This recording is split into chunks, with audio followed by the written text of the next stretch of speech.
LWO1 WeatherNet. Liftoff conditions looking pretty good. TS is ready for launch. Ignition. Liftoff. Falcon 9 has cleared the tower.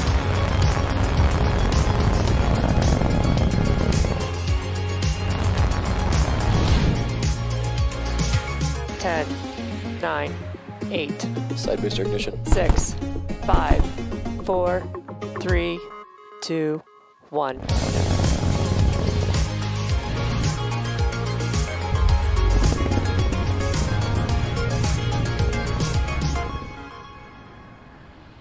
Good morning. It's Sunday, January 24th, and we're here at SpaceX's headquarters in Hawthorne, California. You're looking at a live view of Falcon 9 as it awaits its 10 a.m. Eastern Time launch from Cape Canaveral Space Force Station in Florida. My name is Andy Tran, and I'm a production supervisor here at SpaceX. Welcome to the webcast for SpaceX's Transporter-1 mission. It's our first dedicated small-sat rideshare program launch and third launch of 2021. If you joined us yesterday, you know we scrubbed for weather, specifically for the surface electricity field rule. Today's weather has also been a bit challenging, but we're currently looking good for our T0 liftoff time. On board this mission are 133 commercial and government spacecraft, in addition to 10 Starlink satellites, the most spacecraft ever deployed on a single mission. This count includes CubeSats, microsats, and 2 orbital transfer vehicles, sometimes called space tugs, which will deploy their spacecraft after separating from Falcon 9.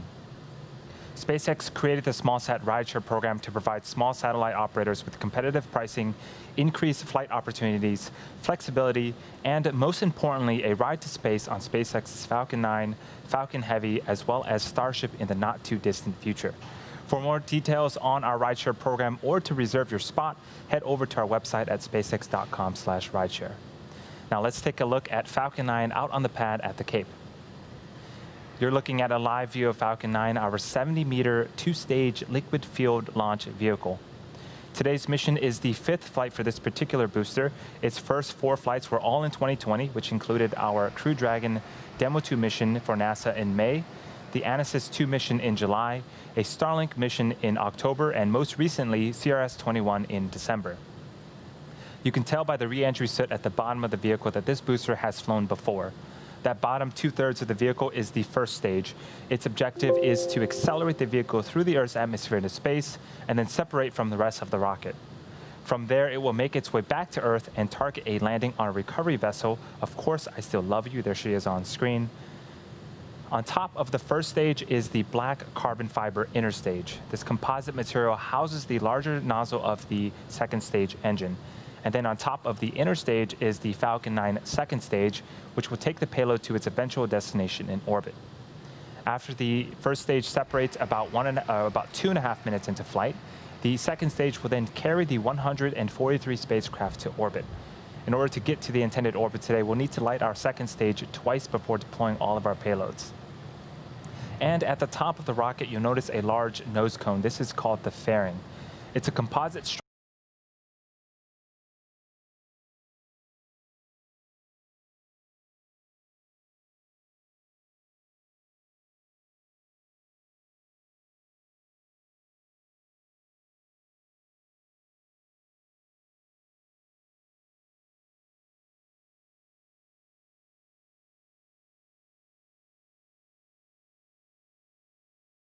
to lift off.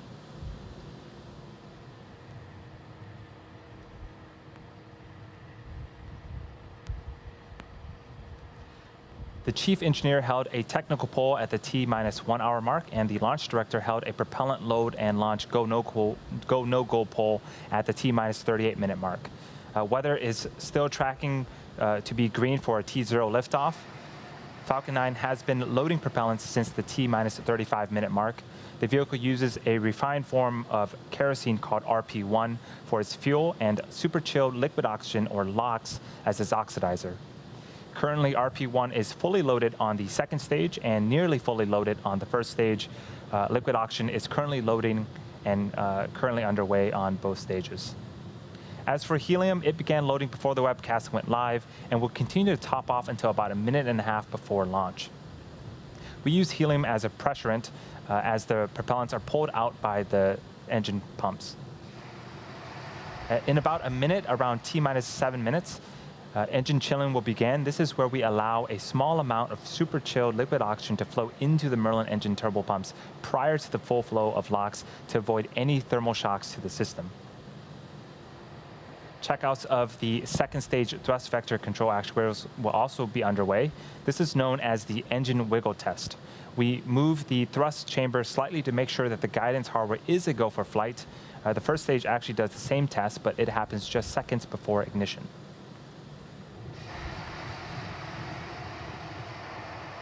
So far, the vehicle is healthy. We are currently working no issues.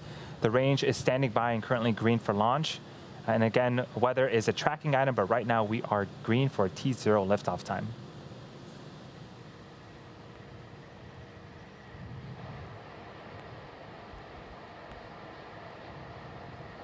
We are currently 7 minutes from liftoff. Falcon 9 is now moving into the final stages of the countdown. In about 2 minutes, the transport erector will start to retract away and enter its pre-launch position about 2 degrees from the rocket. At liftoff, hydraulics will move it to a position about 45 degrees away from the rocket.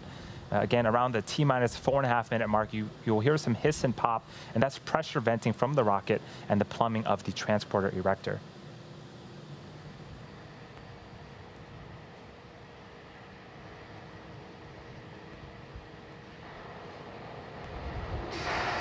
The vehicle remains in good health. We're continuing to load propellant on both the first and second stages. You can see that we've had some gaseous oxygen venting from Falcon 9.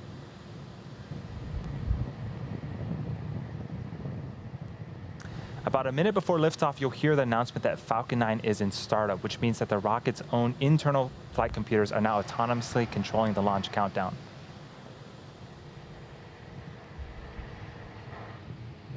The payload inside the fairing halves continue to be healthy. The Falcon 9 team is tracking no issues on the rocket. Weather, again, is a tracking item for us, but currently we're green. And as a reminder, if we don't launch today, we'll make another attempt sometime in the future, and we'll let you know as soon as we know that date.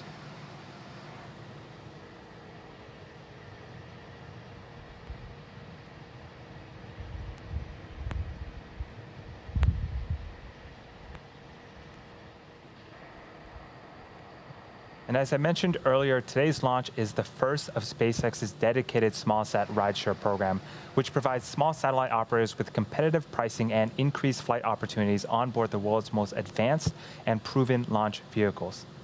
As part of the program, we also offer traditional rideshare opportunities on existing low Earth orbit missions and on SpaceX's Starlink missions, which launch about once a month.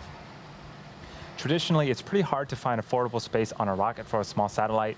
Our rideshare program groups small sats together, making it easier to purchase a less expensive ticket to orbit on a predictable schedule. And unlike traditional rideshare opportunities, our rideshare missions are not dependent on a primary payload. Our missions are pre-scheduled and will not be held up by delays with co-passengers. So that means that if you're ready to fly during the scheduled launch period, you will fly. Since we announced the program, we have launched 4 rideshare missions, including 2 Starlink missions with Planet on board, 1 Starlink mission with spaceflight riding along, as well as the SAOCOM 1B mission. And in fact, one of these customers flew less than 6 months after they contracted with SpaceX, which is a pretty remarkable turnaround time. We're really excited for today's mission, not only because it's the first dedicated rideshare, but because it will also be the most spacecraft ever deployed on a single mission. As I mentioned earlier, in addition to the more than 130 small satellites on board for our commercial and government customers, we have 10 Starlink satellites of our own riding along. And as many of you may know, Starlink is a constellation of satellites that can provide high-speed, low-latency internet all over the globe, particularly in remote or rural areas where connectivity is limited or completely unavailable. The 10 Starlink satellites launching aboard this mission will also be the first Starlink satellites deployed to a polar orbit, and many of the future Starlink sats flying to the polar orbit will actually launch from our Vandenberg site here in California. The Vandenberg team is hiring for a number of open positions to support our growing operations there. If you're interested in working on the launch team that will help all kinds of payloads launch from our West Coast facility, head over to spacex.com/careers and apply.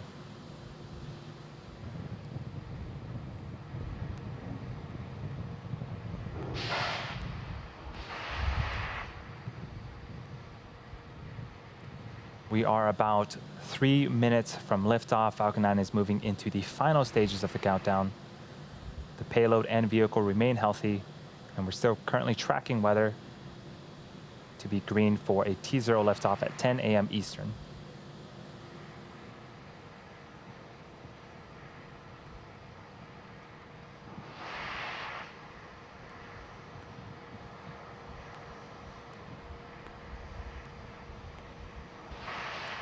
In about 30 seconds, around the T-minus 2 minute mark, we should finish liquid oxygen loading, and that will wrap up the final propellant loading for Falcon 9.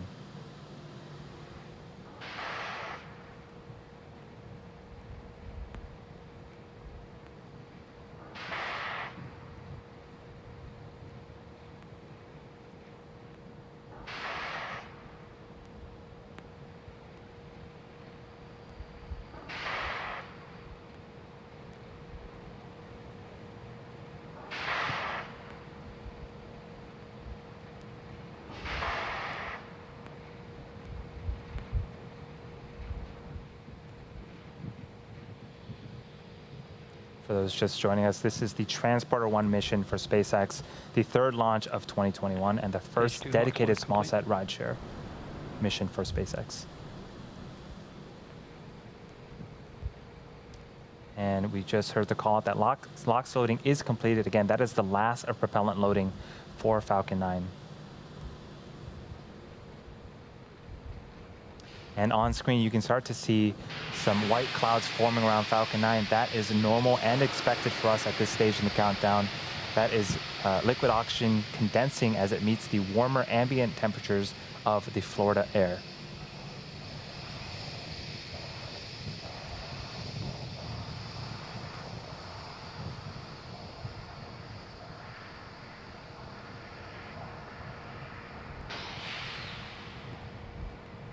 Falcon 9's in startup. And the vehicle is in startup. Both stages are beginning to pressurize for launch. In a few seconds here, we should be hearing the launch director give the final go for liftoff. LD on countdown 1, go for launch. And there you heard it. That is the final go for launch at T-minus 35 seconds. All systems are go for the Transporter 1 mission. Let's listen and watch in as we lift off from Cape Canaveral Space Force Station in Florida.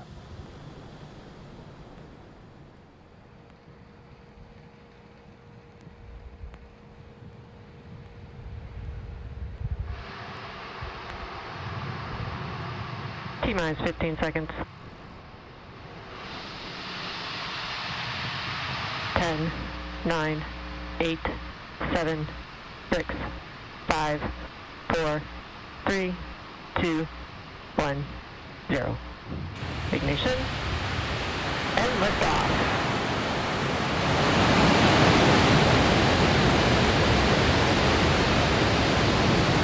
Impulse pitching downrange. Stage 1 chamber pressure is nominal.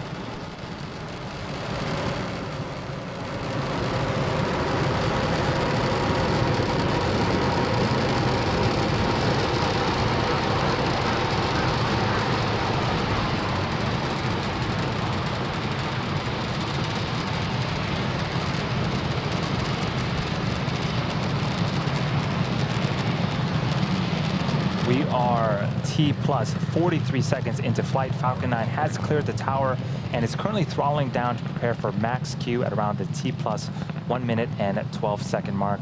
Max Q is where the vehicle will experience the highest amount of aerodynamic pressures. Falcon 9 is supersonic.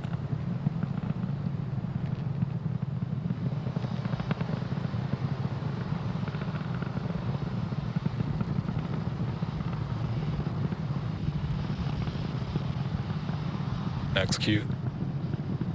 And we've just passed max Q. That is a really cool tracking shot of Falcon 9. All is looking good with the stage 1 trajectory. In about a minute, we have 3 events coming up in quick succession. First up is main engine cutoff. That's where the 9 engines on the first stage will shut off, followed by stage separation, where the first and second stages will separate from one another. Shortly after that, we'll have second engine start 1. The Merlin vacuum engine on the second stage will ignite its engine and continue its journey into orbit. MVAC engine chill has begun.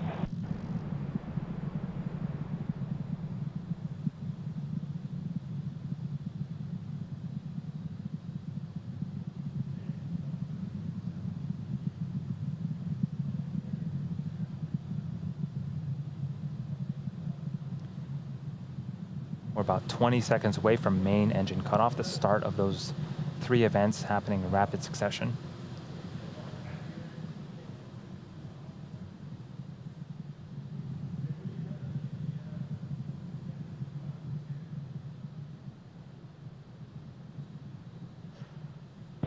Main engine cutoff.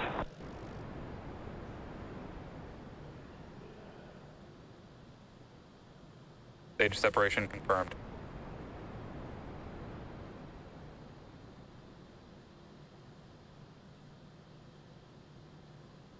Coming up in a few seconds, we should have the fairing deploy.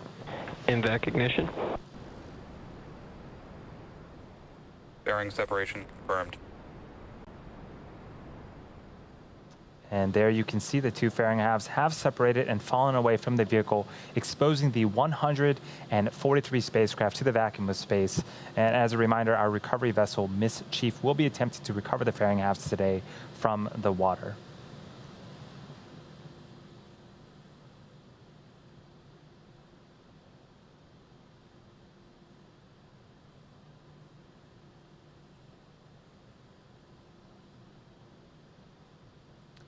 We're at T plus 3 minutes and 30 seconds into flight. We have a couple of views on screen right now. On the right-hand side is a view of the second stage, specifically the MVAC engine. It's currently in the first of its 2 MVAC burns. This burn should last for about another 5 minutes or so. And on the left-hand side of the screen is a view from the top of our first stage looking down. The next milestone for the first stage will be its re-entry burn. Falcon 9 needs to execute an entry burn to slow itself down before hitting the dense parts of the atmosphere. Without this burn, relying on the atmosphere alone to slow Falcon 9 down will put unnecessary strain on the rocket. And that entry burn is coming up at around the T plus 7 minute and 47 minute mark, just a few minutes from now.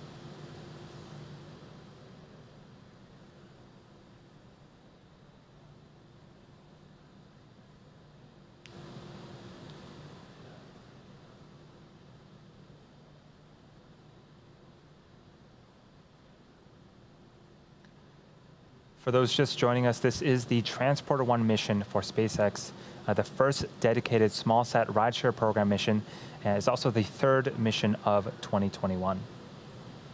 We're just waiting on the next major event for this mission, which is the first stage entry burn. That's going to be happening around the T plus 7 minute and 47 mark.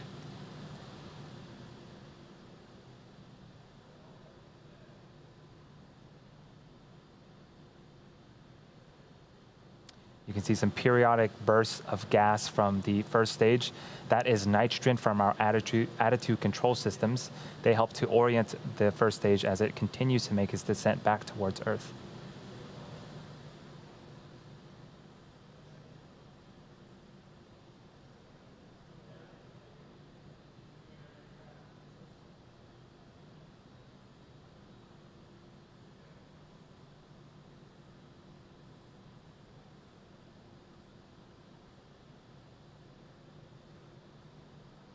And as we get closer to the Earth, you'll start to notice those honeycomb-like structures on the left-hand side of your screen start to move and pivot.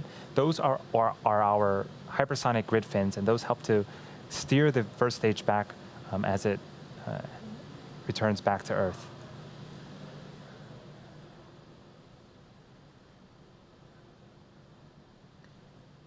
As for the second stage, impact performance looks nominal.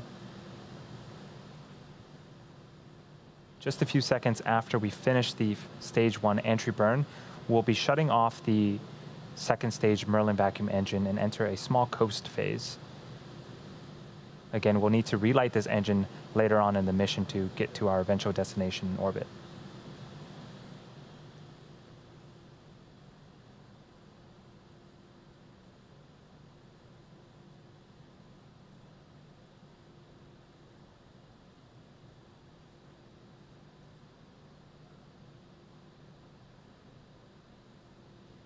Stage 1 FTS is safed. We are about 45 seconds away from that stage 1 entry burn. For the entry burn, it is a 3-engine burn, so 3 of the 9 Merlin engines on the first stage will relight and start to slow the stage down before it hits the denser parts of the Earth's atmosphere.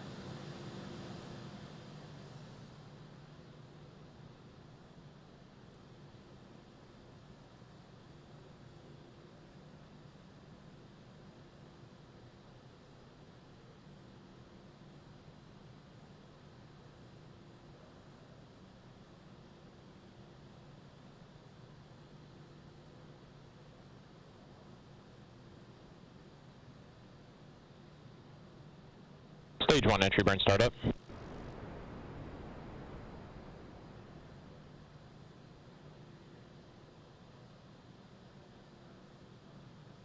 And there's the entry burn. 3 of the 9 Merlin engines have relit.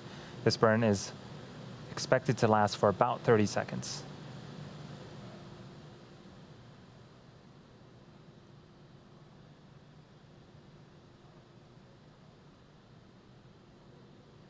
Second stage and terminal guidance. Stage 1 entry burn shut down. And you can see on screen the entry burn has concluded. And in just a few seconds, we should be hearing the call out for second engine cutoff, where we'll shut down the second stage MVAC engine.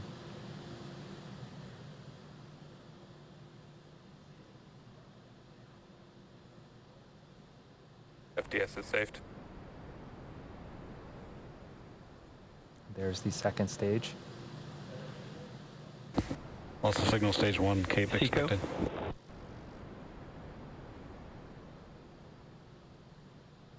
The second stage has shut down its engine.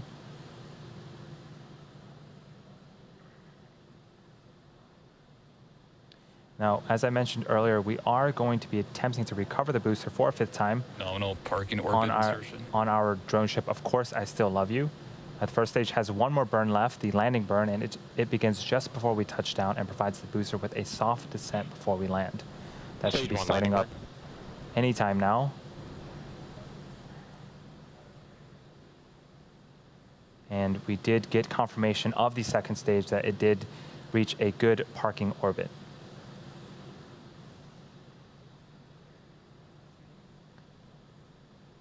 Stage 1 landing leg deploy.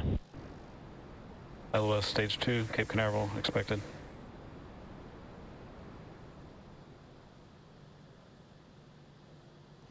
And Falcon 9 returns safely once again. That is the 5th time for this particular booster and the 73rd recovery of an orbital class rocket. Great way to start off the mission and a great way to start off the Sunday. We're now going to coast for the next 45 minutes or so while we wait for SES-2, or second engine start number 2. We're going to leave you with an animation that shows you where we're at in the coast phase, and we'll see you back here at the T plus 54 minute mark.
Welcome back to the Transporter 1 mission. If you're just joining us, Falcon 9 lifted off at 10 a.m. Eastern from Cape Canaveral Space Force Station, had successful stage separation. We landed our first stage on our drone ship for the 5th time and successfully completed our first second stage burn. On screen right now is a view of the second stage MVAC engine. We are waiting to relight that engine for the second and final burn. This burn will be a quick one, lasting only 2 seconds. And we're expecting that burn to start in just a few seconds here.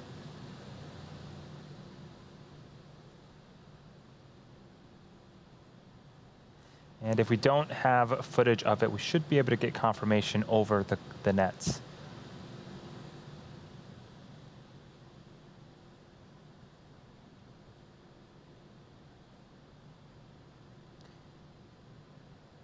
And there is second engine startup and then cutoff. Now we're waiting for confirmation of a good orbit on that second stage. Nominal payload orbit insertion. And there's the call out that we want. That is a confirmation of a good orbit. Next up will be the deployment of our 133 spacecraft on board the mission, which will occur over an 18-minute period. And as a reminder, today's mission is the first dedicated smallsat rideshare program mission.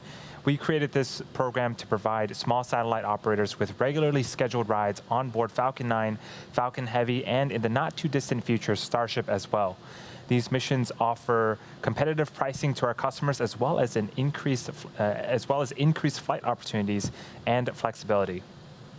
As part of this program, we're also offering traditional rideshare opportunities on existing low Earth orbit missions and on SpaceX's Starlink missions, which provide launch opportunities about once a month.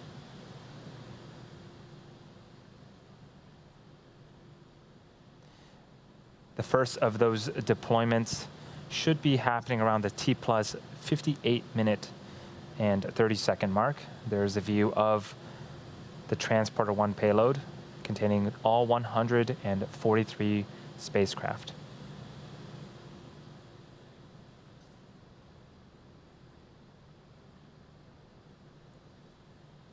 For today's ride shares, there are 11 ports on our payload adapter responsible for sending 133 spacecraft plus our 10 Starlink satellites into orbit. Some of these ports will have multiple deployments. For these, over the countdown nets, we'll hear callouts for when the deployment sequence has begun and another callout for when the deployment sequence has completed. There are also then a handful of ports that will deploy only once, and we'll try to let you know who the customer is for each deployment, along with how many spacecraft are being sent into space.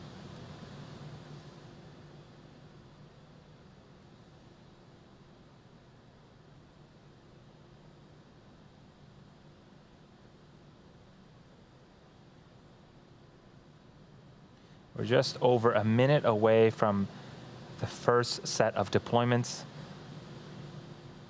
Due to the nature of the payload stack, we will not have visuals for every deployment, but we do hope to catch most of them with our 2-camera views. It's also worth noting that we will lose access to ground station coverage for a short period during the 18-minute deployment sequence, and when we reach that point, we'll let you know over the webcast.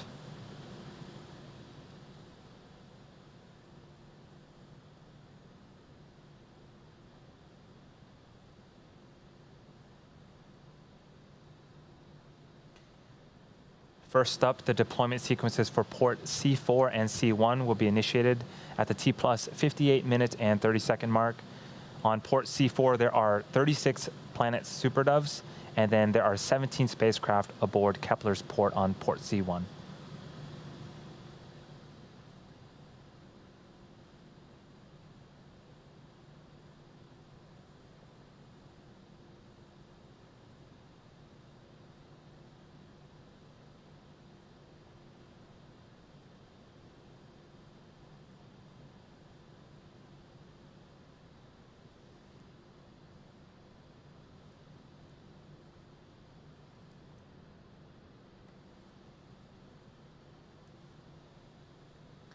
And we're hoping to get Ports C4 and C1 deployment sequences initiated. those call-outs. The deployment sequence has started for 36 of Planet's Super Doves on port C4, as well as the 17 spacecraft aboard Kepler's port on C1. We're expecting these deployments to conclude about 11 minutes from now. In just a few seconds, we should be starting up the deployment for our customer Maverick, which contains 3 CubeSats for NASA's Small Spacecraft Technology Program's VR-3X mission. It's going to be deploying from the aft end fuel dome, which essentially is a small platform mounted on the back end of the second stage fuel dome, right above the MVAC engine. Aft end payload deployed. And there you heard the callouts. 3 CubeSats aboard Maverick's Mercury dispenser have deployed. These are for NASA's Small Spacecraft Technologies Program VR-3X mission. The next call out will be to start deployment sequence for our customer NanoRacks around the T+ 1 hour and 8 minute mark. And while we wait for this deployment sequence to begin, we're going to leave you with views of the deployments for Planet and Kepler. And we'll see you back here at the T+ 1 hour and 7 minute mark.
Also signal reef expected.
Welcome back to the webcast for Transporter-1, SpaceX's first dedicated smallsat rideshare program mission.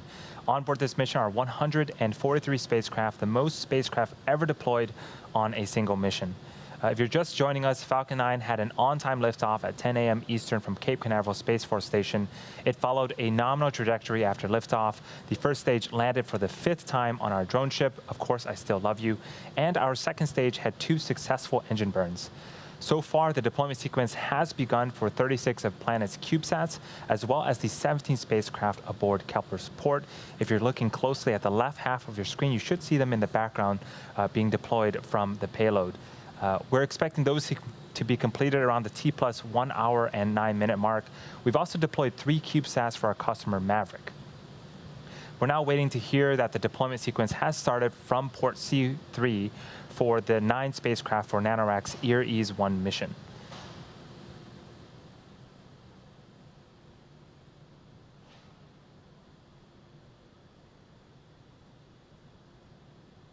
And while we're waiting for that call out, the white dot on the left-hand side of your screen, that is the moon.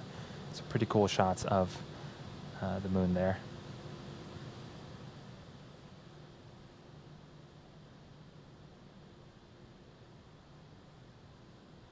And there goes another satellite. Again, we're waiting for confirmation from the team for the 9 spacecraft for NanoRac's deployment sequence initiated. EAR-1 mission. And there's the confirmation for the 9 spacecraft. We're expecting to get confirmation that these have completed deployment in about 8 minutes from now once we pass through our ground station blackout period, so stay tuned for that. Also signal Bangalore as expected. Next up, we're expecting to get the confirmation that the 36 of Planet's Super Doves have deployed, as well as the 17 spacecraft aboard Kepler's port. And we did get that call out. So far, we've successfully deployed 56 of our 133 smallsat rideshares today. 9 spacecrafts have started their deployment sequence and should wrap up in the next few minutes, leaving another 68 still yet to be initiated. We've now entered that blackout period I mentioned earlier, which means we lose camera views and telemetry. During this time, we are expecting quite a bit of activity, but we won't get confirmation of successful deployments until we regain ground station connectivity around the T plus 1 hour and 15 minute mark. Here's a preview of what will be happening until we regain that connectivity. 9 spacecraft for NanoRacks will complete their deployment sequence. The first of 2 ports for our customer EXO launch will start and then finish deploying from port B3. Their second port, B2, will also begin its deploy sequence, but won't be completed until approximately T plus 1 hour and 16 minutes. EXO launch has a total of 30 spacecraft on today's mission. From there, 2 spacecraft will deploy for our customer Capella from 2 separate ports. And lastly, Spaceflight Incorporated customer IQPS's satellite will also separate. And while we wait to regain access to ground station coverage in a few minutes, sit back and follow along with our animation that shows you where we're at in the mission. We'll see you back here at the T plus 1 hour and 15 minute mark.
And welcome back once again to the Transporter 1 mission.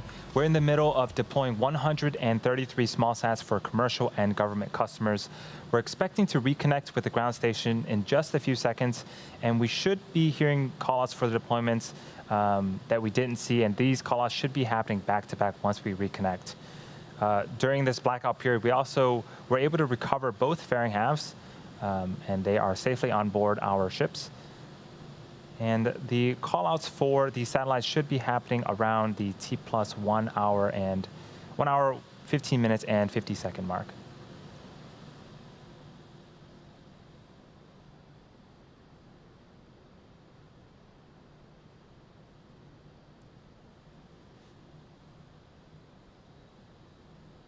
Acquisition of signal, Cordova.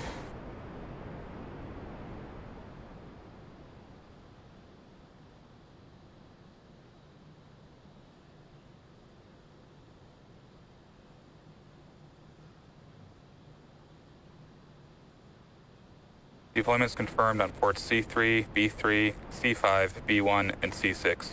Port B2 deployment sequence initiated and confirmed. So we did get some confirmations. We should have some more callouts happening in just a few seconds here, and I'll summarize once all of the callouts are done.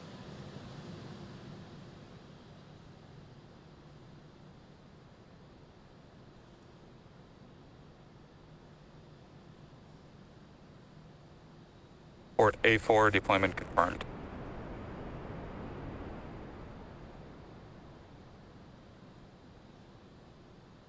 Port A2 deployment confirmed.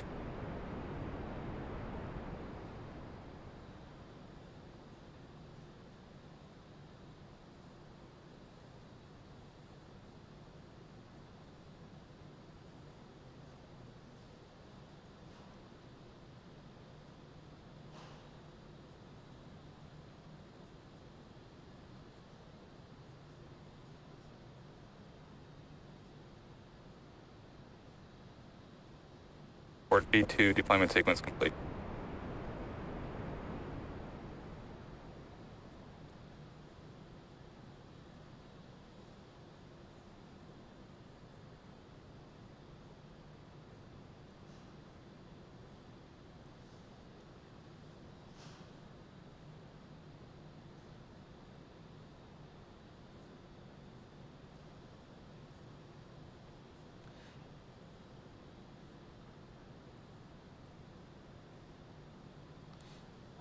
It sounds like we've gotten all the callouts. I'm going to go ahead and recap all of the different ports. So from port C3, the NanoRacks EAR-Ease 1 mission's 9 payloads have deployed. From port B3 and B2, the ExoPort 1 spacecraft deployed with 2 ICE-I radar imaging satellites aboard, and ExoPort 2 with 28 spacecraft from the DLR ICE-I Nano Avionics Swarm and TU Dresden began its deployment. From port C5 and C6, deployed 1 small sat each for our customer Capella. From port B1, the Spaceflight Incorporated customer's IQPS satellite has also deployed. And from port A4, SpaceX Spaceflight Incorporated's Sherpa FX-1 spacecraft has deployed with its 13 spacecraft on board. From port B2, the final small sats for EXO launch have now deployed, making for a total of 30 on today's mission. And from port A2, D-Orbit's Pulse mission with its 20 spacecraft on board has also deployed. And that will conclude the rideshare portion of the mission. With these deployments behind us, we are now going to enter another short coast phase before deploying our 10 Starlink satellites. So sit tight, enjoy the music, and we'll be back at the T plus 1 hour and 30-minute mark. We'll see you then.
Acquisition of signal, Pogo.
Also signals 12 art as expected.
Acquisition of signal, New Hampshire.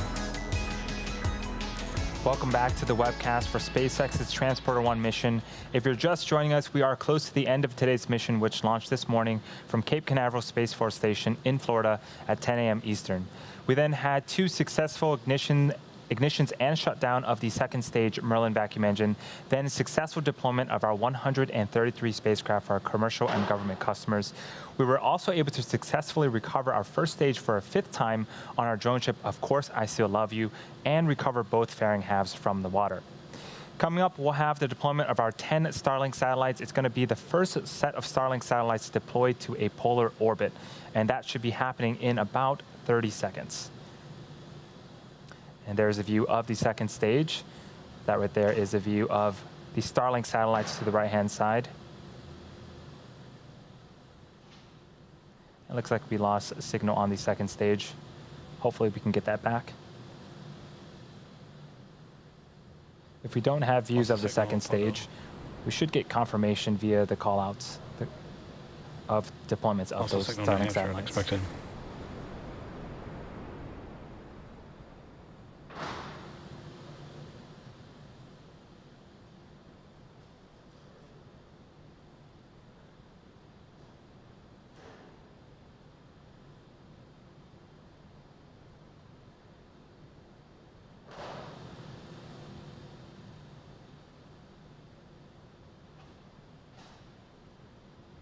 Partial data back from New Hampshire.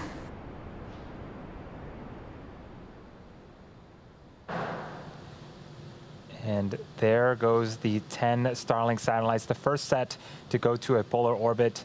With those 10, that is 143 spacecraft deployed on a single mission, the most ever. Pretty awesome. With that said, that will be bringing our webcast to an end. We would like to thank all of our rideshare customers for their support on today's mission. We'd also like to thank the United States Air Force for range support, as well as the Federal Aviation Administration for licensing. Continue to follow us on SpaceX.com for future missions and milestones, as well as our Twitter and Instagram profiles. And if you are excited about what you've seen today and want to join our team, visit SpaceX.com/careers to learn more about working at SpaceX. Thank you to all of our viewers for your continued support, and have a wonderful rest of the day.